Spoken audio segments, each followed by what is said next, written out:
खुसियाव थायोब्ला हमदांनो नाजा आंखौ दुखुआव दं होनना। आं खुसियाव थायोब्ला हमदांनो नाजा आंखौ दुखुआव दं होनना।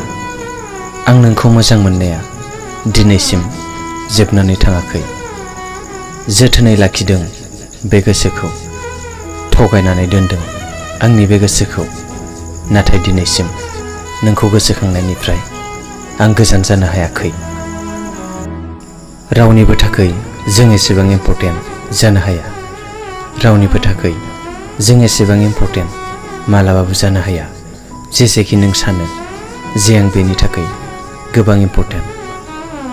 हास्थायदोंमोन आं बेखौ गावनि खालामनो, फोथायदोंमोन आं बेखौ गावनि साननानै, जायखौ आंहा मोननो खाफालावनो गैया, जायखौ आं बावनो हानाय गोहोआनो गैया।